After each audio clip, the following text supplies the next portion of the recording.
Closed captioning for Justice and Law Weekly is provided in part by the Clifford Law Offices in support of quality public television for the Chicago area.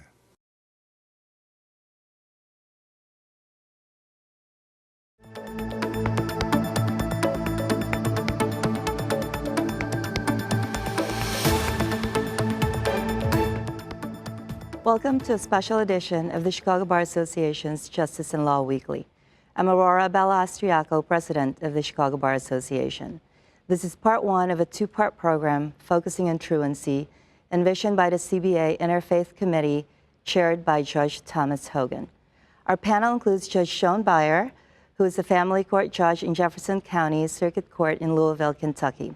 She's the former president of the National Truancy Prevention Association and has lectured extensively on truancy alternatives. Dr. Gretchen Cusick is the research director at the University of Chicago Crime Lab and the Urban Education Lab. Her research focuses on youth and the juvenile justice system. David Jackson is a Pulitzer Prize-winning reporter with the Chicago Tribune and has written extensively about truancy. His truancy articles recently earned the Freedom of Information Medal from investigative reporters and editors. Thank you so much for joining us. Thank you. Mr. Jackson, let me ask you the first question. You researched and co-authored several articles appearing in the Chicago Tribune in 2012 about truancy in Illinois. You reported that during 2010-2011 school year, nearly 32,000 students in K through 8, or roughly 1 in 8, missed 4 weeks or more of class. That is a startling statistic. But the numbers might even be higher, as many children are not even enrolled at school at that time. One that you covered actually is a 5th grader, Chris, as a matter of fact, and you mentioned him in one of your articles. Can you explain why these children might not be enrolled in school? Sure. This was a heartbreaking assignment. We got the underlying attendance database for the Chicago Public Schools and analyzed it. And we found that in addition to the typical kinds of absences that you would expect, absences like truancy, where a youth is supposed to be in school and is not there without an excuse, and excused absences, which are very, very high. We also found a surprising large number of youth who have gaps in enrollment, sometimes for weeks, sometimes for months, sometimes as long as a year or even more. Aurora, we found moms bringing 3rd and 4th graders into schoolhouses to register them for the first time in Chicago, which shocked us. We found young girls being kept home to stay for younger siblings. We found boys who all but ran loose on the streets. And we found families hard-pressed by poverty who were fleeing foreclosure and debt. And as they moved from apartment to apartment or shelter to shelter or the apartment of a relative or a friend, they were failing to register their kids on time. And those types of absences, the absence that you mentioned of the 5th grade boy who'd missed a year of school, again by 5th grade, are an uncounted and very, very large number of missed days. Basically, a kid's not counted as truant unless they're enrolled, but thousands and thousands of kids miss weeks and months of school because of these gaps in enrollment. Right. And we also know that you had it's difficult to obtain information in this one. How did you go about getting the information that you used for your series? It was a really protracted battle that involved filing Freedom of Information requests. I worked for a time through a fellowship as a researcher at Harvard University that was part of the effort to get the data, and ultimately very targeted requests were made. There's good reason this data is hard to get. Data about students, data that could personally identify students, is strongly protected by the law, essentially for the sake of the youngsters, and I think that's utterly appropriate. But the end result is it's very, very hard to understand specific patterns and trends in non-attendance in the schools. And we really had to fight very, very hard to ultimately get the data so that we could show the scope and the depth of this problem in Chicago. Right. Now, Judge Beyer, truancy is not just a problem in Illinois and in the urban areas. You're a family court judge in Louisville, Kentucky, and deal with truancy quite frequently. Let's view a clip featuring one of your colleagues, Judge John Garvey. Is one of the most difficult problems that the legal system deals with. There aren't any great legal answers to truancy. You don't want to lock them up. You don't want to put them in detention. You don't want to do things negatively towards children that are having a truancy problem, because almost all the time there's some underlying issue why this child is not making it to school. I missed like 30 days of school. 19. I missed 20 days. 15. 10 or 15 days of school. 18. I missed 36 days of school. I'd probably missed about 20 or 30 days of school. 20 something? I missed 23 days.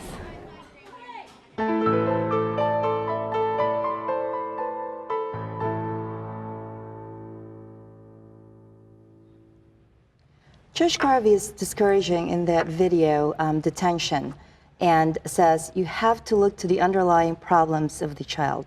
And he identified some of the underlying issues are abuse and neglect.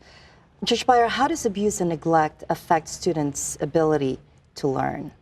Well, let me just say that oftentimes schools respond to a child's behavior. They may punish them for not being in the building. They may punish them for behaviors they have while they're in the building. And what we know about a lot of our kids that are missing many days is that there may be a family history of violence on the child, physical violence. There may be domestic violence in the home. The family may be homeless. The children may be hungry. We don't know what adults are taking care of the children, or if there even are adults in the home. And so what we know is when the child is stressed and overwhelmed by just surviving in their home environment, it's very difficult oftentimes for them to get to school. And when they're in school, it's often very difficult for them to be successful because of their concerns for their well-being, and many times for their mothers or fathers or siblings' well-being as well. Right. Now, Dr. Cusick, truancy seems to be a complex issue with no answer, and this is part of what you do in your studies. It appears there could be a lot of issues causing the truancy. Let's watch a clip of students at Banneker Elementary School in Chicago, and then we can talk about the problems that face the students.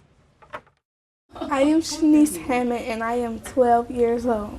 When I get to school, it's like I'm late every day. I be late every day. You're late, you got detention. I'm like, oh, wow. Truancy is a direct pipeline to prison in terms of student future behaviors. A lot of policy attention, a lot of research attention has been on dropping out of school. And the reason why truancy is so important is because dropping out is really the endpoint of a much longer term developmental process. When we speak about truancy, a lot of our children are pretty much raising themselves. I think children are truant for many reasons. I wake up, it'll be like 7 something. That's what we gotta be at school at 7:45. I think also truancy occurs because it is a video age and they stay up late. And then when I get to school, it'll be 8 o'clock. Then they'll give us our tardy slip and we'll go upstairs. Then next day, we'll go to detention. In urban districts, the number of reasons, I don't think we know all of the reasons. The adults are busy living their own lives, and so the focus is not on the children. If they're not in school, they are idle and on the street. We know that there is a causal link between school performance and school attendance and involvement in crime and violence. So many of us, we say we want to help and we can talk about it around the table, but we just have to roll up our sleeves and do it, for if we don't save our children, who will? Dr. Cusick, what are some urban reasons for truancy? Well, as you heard on the video, and you saw so many different children, there are likely so many different reasons why children miss school and miss so chronically. They could be related to family issues, having to do with mental illness, having to do with needing to help with siblings, work schedules, the morning routine, one of the things that the young girl was talking about. There may also be community factors, kids feeling not safe going to and from school or being at school. So there are a number of reasons, and those reasons may differ for every child that's truant. And just like there's not one single reason why students are not at school, there's likely that not one single solution to that problem, which is why I think you see districts all over the country addressing truancy by different means, whether it's an urban area or a suburban or rural area. And so, Dr. Cusick, what is the causal link that was actually mentioned at the video between truancy and performance at school and truancy and crime? So we know that there's a strong relationship between school outcomes and future involvement in crime and delinquency, as well as with victimization. So homicide victimization among non-high school graduates is a third higher than that of high school graduates, and 6 times higher than that of individuals who have had some college education. So we know that performance, or not performance, but involvement in school and engagement in school is directly linked to crime and victimization. Right. Well, let me throw this to everyone here, actually. So you mentioned that the rate is actually much higher, K through 8th, but not high school and not college in terms of crime and truancy. What is the reason, for that? So we know that the victimization rate, the homicide victimization rate, is higher for non-high school graduates compared to high school graduates, and that getting some college reduces that risk of victimization even more. So we can see that education is an incredibly important protective factor against crime and violence. Right, and being in school obviously is a safe haven for them.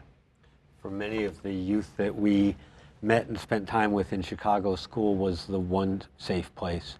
Often, as Dr. Cusick is saying, these are youth who are coming from extremely chaotic homes, homes where there's criminal involvement, homes where there's substance abuse, homes where there's mental illness.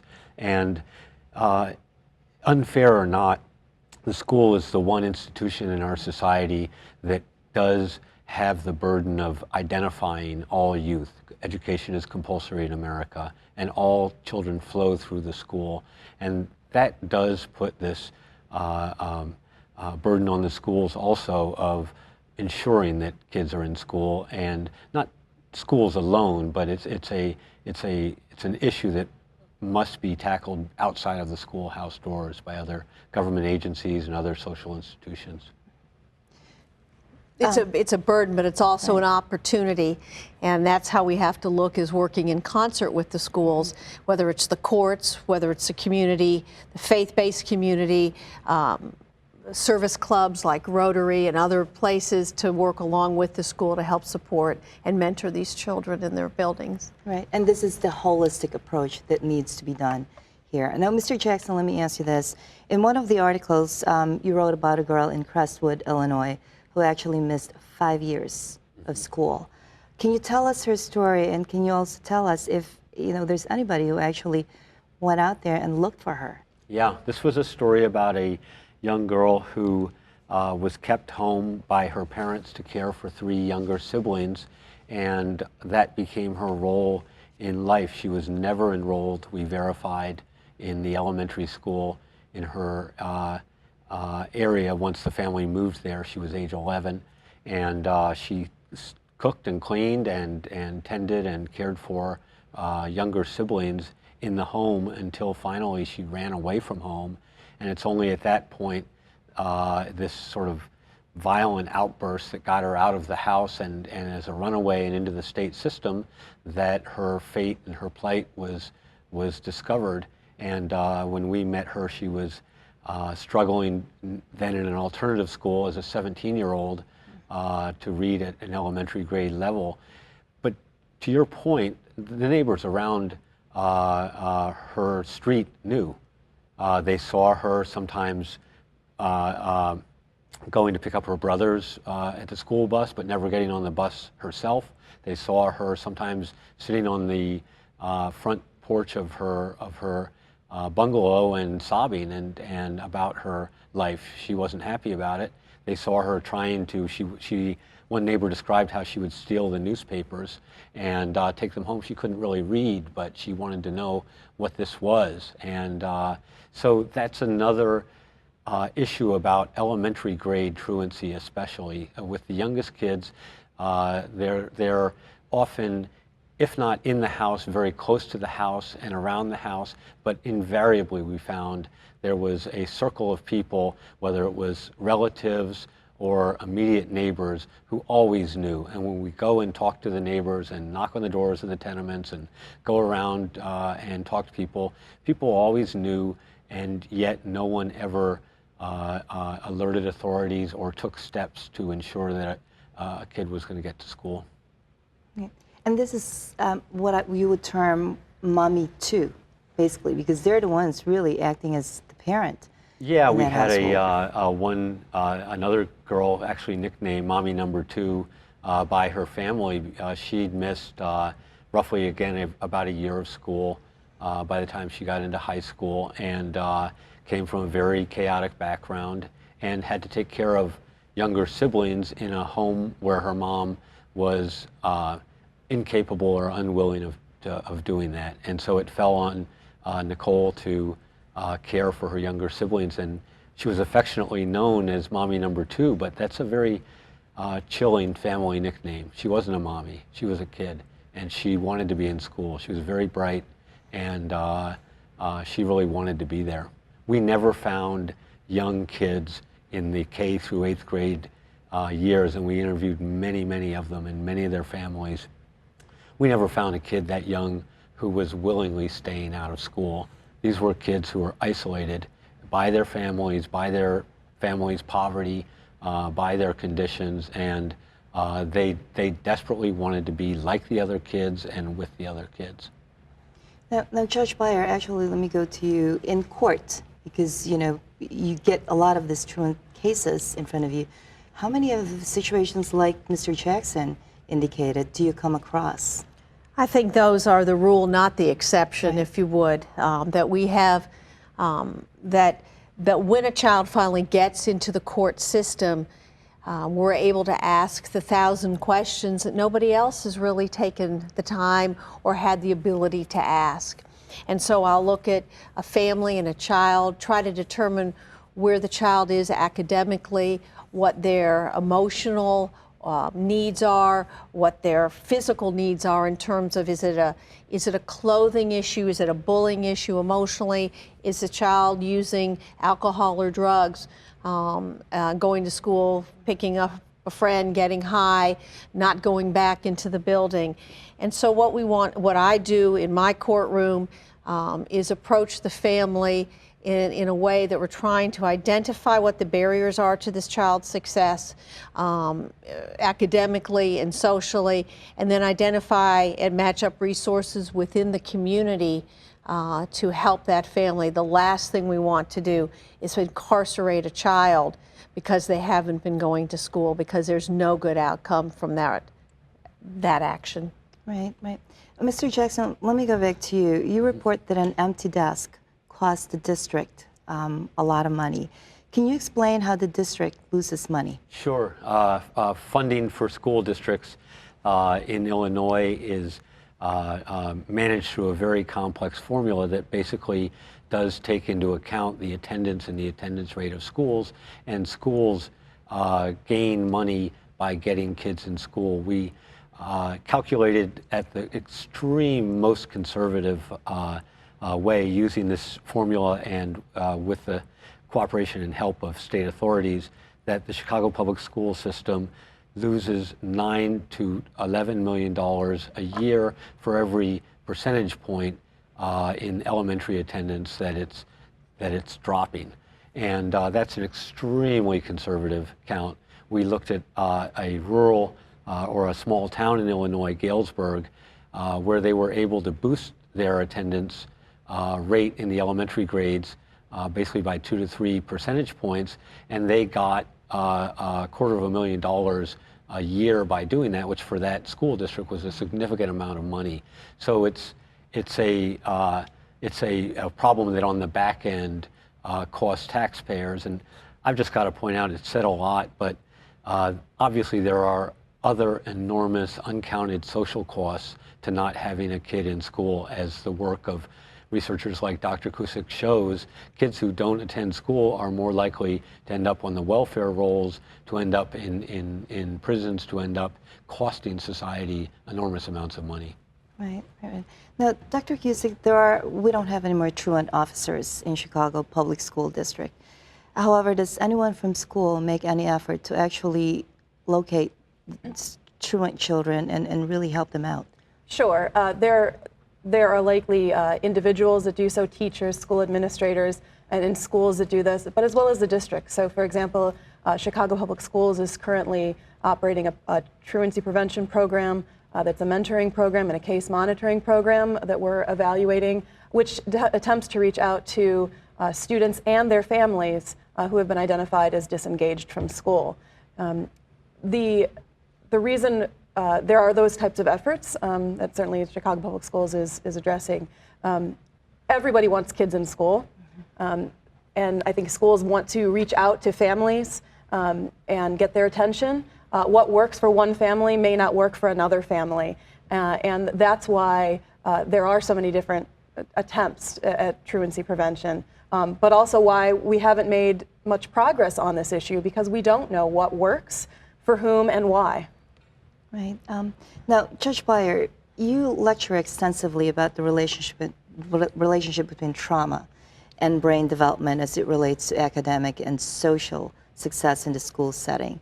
Can you briefly explain this? Certainly, a child that is in a home where they're physically or sexually assaulted, where there's domestic violence around them, where there may be community violence, where they witness a family member or neighbor being shot in the neighborhood, where they're hungry, or where they may be homeless. This puts our children in the mode of flight or fight, and they're so focused on survival that the executive functioning of their brain, that part where the teacher says sit down and sit still and take your number 2 pencil and answer all these questions quietly, this child is not able to do that. We know that our kids that have been exposed to violence and have been hurt themselves often have the same amount of trauma that a soldier returning from the Middle East may have. And so what we know is that the schools and the systems have to respond understanding the underlying causes of this child's behavior, understanding why they can't be successful until we address the punishment and the pain that they've gone through. Right, right. The interesting thing, though, is funding for education is cut, and it's being cut almost every single time. So you do need the resources, obviously, to go ahead and get the things that you want to get done. How do you mesh the two, lack of funding and the need for this project? I don't think that that every solution to the truancy crisis or the kind of crisis that Chicago has around absenteeism is fixed with funding. I think there's a lot of, you see a lot of, around the country, a lot of initiatives in which other government agencies provide support, whether it's social workers from the State Department of Human Services being tasked to a schoolhouse, whether it's public housing authorities cooperating. Obviously, the police can play a huge role in truancy. And I think that what's happened in general in Chicago is not a withering of funds, although that certainly is happening due to the government pension burden of the employees. But I think that over the churning of administrations in Chicago in recent years and decades, we've abandoned programs that are very, very promising and abandoned cooperation with other government agencies. Programs like Dr. Cusick is monitoring the very, very promising Check and Connect program are tiny compared to the need, and you can't fill the program, you can't fill the need with funded programs like that. You need the involvement of DCFS, of the public aid, of the Public Housing Authority, of the police, and that is what we're not really seeing happen in Chicago. Okay. Judge Beyer, when a truant appears in front of you in court, how do you address the issue? What types of facts are you trying to discern in making your decision? Well, I think we discussed a little bit, but I certainly want to know about other siblings, what's happening in the home, what's going on with the parents. Many times we'll find parents involved in an acrimonious divorce case. We might find that the child is used, as Mr. Jackson and Dr. Cusick have discussed, to serve as an adult within the home.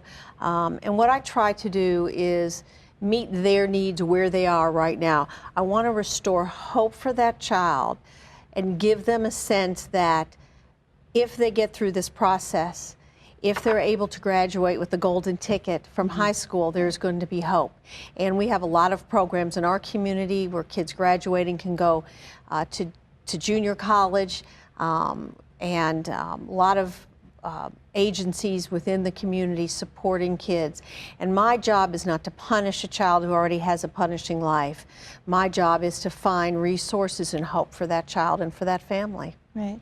Now, Dr. Cusick, Mr. Jackson actually mentioned the program that you've got, the Check and Connect. Tell us a little bit more about that. Sure. Check and Connect is it's a structured mentoring and monitoring and case management program where mentors work with students and their families to really stay focused on the goal of school engagement. So it's much more of a structured mentoring program than you typically see because it really is focused on that goal of keeping school salient for students and their families. And it's data-driven, so it's monitoring the students' performance and their attendance, working with the student and the families to problem solve, to try to figure out the best way to address whatever the issue is, given that we know there may be very different issues, and make referrals when necessary, both for the student and the family, and to really try to keep that student focused and make school a very important part of their life and something that they are proud of and have some success with. Yeah, and it sounds like it's getting a really good success rate. Well, we're currently studying that at the moment. So we're conducting a very rigorous study to determine if the program is effective as well as cost effective. Given that we know that there are scarce resources, it's really important to know if the kinds of programs that may be out there to address truancy are cost effective. Great. In Illinois, the mandatory age is 7. And there's talks about bringing it down to 5. What are your thoughts on that? Well, that's certainly something that it does exist in other jurisdictions, and Judge Byer and I have talked about that. It's something that we don't know, and I think that's partially because, as we heard in the video, that our focus in terms of schooling and schooling outcomes really has been on the dropout issue, which is certainly critical, but that dropout issue is related to much, much earlier warning signs, attendance, and chronic absenteeism being one of them, and can be as early as preschool. And there's a growing body of research now that is looking at that issue to see what the impact is on missing school at those very, very early age that we know are critical for future performance. Great. Well, I wish we had more time, but although this is the first part of the program, we're going to have a second part of the program. Judge Byer, Dr. Cusick, Mr. Jackson, thank you for sharing your views about the heartbreaking problem of truancy that we have. Join us for part 2 of this program as we discuss possible remedies to this serious issue. I'm Aurora Balastriaco. Thank you for joining me on the Chicago Bar Association's Justice and Law Weekly.